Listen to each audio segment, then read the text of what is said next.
Today we're going to be talking about the themes of Buddhism found within The Ocean at the End of the Lane by Neil Gaiman. The novel itself is about a man who returns to his childhood home only to relive latent and forgotten childhood memories. Now, Buddhism is an Eastern religion founded by Siddhartha Gautama in India. There are multiple sects of Buddhism, but the sect that most ties into the novel is called Mahayana. There are three aspects of this faith that are found within the novel. There is the belief that life is suffering. There is the belief in samsara, which is the cycle of death and rebirth. And there's the belief in figures known as bodhisattvas, which are enlightened individuals who remain in this world in order to bring others along the path to enlightenment.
Even though the author, Neil Gaiman, describes himself as a Jewish Scientologist, his recent novel, The Ocean at the End of the Lane, takes much from that of Buddhist philosophy.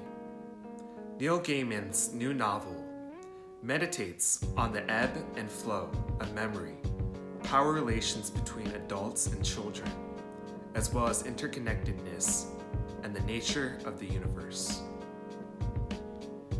Alright, so before going into detail of the novel, let's talk about Buddhism. We'll start with a quick breakdown of Buddhist philosophy and a little bit of history.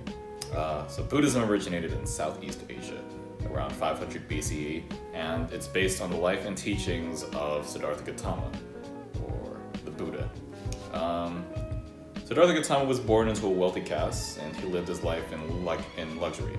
Upon embarking into society, Siddhartha stumbled upon a variety of forms of human suffering, and in an attempt to find a solution to the suffering, he himself saw suffering in the form of extreme fasting, poverty, and meditation. Eventually, after meditating under a Bodhi tree for 49 days, and simultaneously resisting all worldly temptations, he achieved enlightenment, which is basically a state of perfect knowledge, wisdom, and infinite compassion. Now, having gone through the quick story of Buddha, let's talk about the plot of the novel. The plot of the novel describes how the unnamed protagonist returns home for a funeral and returns to a pond that allows him to remember the fantastical events of his childhood. After the tragic event of the opal miner's suicide, the narrator meets a girl, her mother, and grandmother, who make up the Hemstock family. The Hemstock family includes Letty, the little girl, Jeannie, the mother, and Gran, the grandmother. They are powerful supernatural beings who appear as somewhat unusual mortal women. Around the same time, a villainous creature known as Ursula Moncton makes an appearance in the neighborhood. It gives the various characters what they believe they desire, regardless of whether it helps or harms them in the end. At first, the creature gives people money in terrifying ways, such as the narrator awakening to himself choking to death on a coin. In general, people crave money, and it makes them act in strange and selfish ways, creating a kind of suffering. In furthering the suffering of the people of the neighborhood, the creature tears the protagonist's family apart by giving them things that they crave beyond just money. An example includes the narrator's father, who has an affair with the creature, who morphs into a beautiful woman. Most of the action in the book deals with escaping and defeating the monster, which ultimately is not the greatest danger the protagonist faces in the book. The ocean at the end of the lane alludes strongly to the Buddhist themes of suffering, craving, sitting with difficult thoughts and emotions, bodhisattvas, as well as experiencing interconnectedness. All right, so before we go more into depth into the bodhisattvas and other Buddhist symbolism in the novel, let's talk a little bit more about Buddhist philosophy, particularly regarding enlightenment. All right, so I initially said that the Buddha, or Siddhartha Gautama, he achieved enlightenment, which is basically infinite wisdom, compassion, and knowledge. So once someone has achieved enlightenment, they gain access to nirvana, which is the release from the endless cycle of death and rebirth, also known as samsara. Now, samsara is both a Hindu doctrine and a Buddhist doctrine. Just a little side note, but in achieving enlightenment, one gains perfect knowledge and wisdom. However, they're not exactly the conventional forms of knowledge and wisdom. Now, perfect knowledge refers to the understanding of all life forms, their purpose, and the interconnectedness with one another and absolute existence. Now, in this sense, Buddhism can kind of be described allegorically to the ocean, or to an ocean. People in all other life forms merely resemble water droplets, and they eventually make their way back to the ocean. Now, you can kind of see where this parallel is going to the novel. We'll just explore that more in depth. Now, going into the bodhisattvas. Bodhisattvas are people who have achieved enlightenment, however, they kind of withheld the advancement into nirvana in order to help other people, which in a sense kind of ties into their infinite compassion. The unnamed narrator, as a child, was very much affluent, like Siddhartha Gautama, but eventually becomes exposed to various sufferings after his family loses their affluence for some unknown reason. His family is forced to take in boarders in their home, and this begins his descent into the reality of suffering in his world.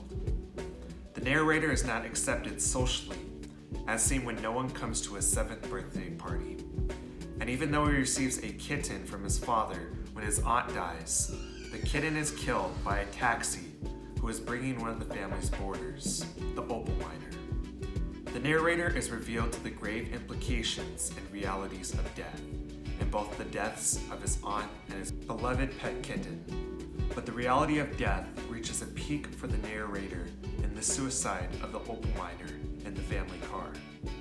Just like Siddhartha Gautama, who experienced the realities of death and suffering in the forms of an old man, a sick man, a dying man, and an ascetic man undergoing extreme fasting. After experiencing these forms of suffering, both Siddhartha and the unnamed narrator undergo various trials and tribulations, accounting for their own suffering. They both eventually see the fallacies in the material world. The unnamed narrator receives money from a monster, while Siddhartha is tempted by worldly possessions by the demon Mara.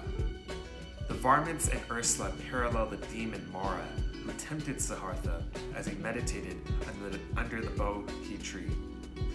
They both successfully resist temptations. The narrator, through the help of Letty and her family, and Siddhartha, through the extreme willpower and determination, overcome their own sufferings. All the suffering acts as obstacles both for the narrator and Siddhartha, who must overcome them to achieve enlightenment. Letty and her family embody the Buddhist doctrine of bodhisattvas. They are enlightened beings who choose to stay on earth to aid others toward enlightenment. Firstly, we see Letty as a bodhisattva when she speaks to the narrator about the molecules in one of the coins that he receives from the monster Ursula. The hemstalks are capable of interchangeably viewing the world as on a micro and macro scale, as an enlightened person would. They also help the narrator achieve enlightenment by helping resist Ursula and the varmints and exposing the narrator to the ocean, as a bodhisattva would. As mentioned in our earlier analogy, the ocean represents the universe as a whole, in which all things in existence are a part of. Being exposed to it too long results in losing a sense of self due to being incorporated back into this universe, which can be seen as Letty returns to the ocean at the end of the novel. Now, the narrator is unable to fully achieve enlightenment, however, his experience of enlightenment closely resembles that of Buddhist doctrine.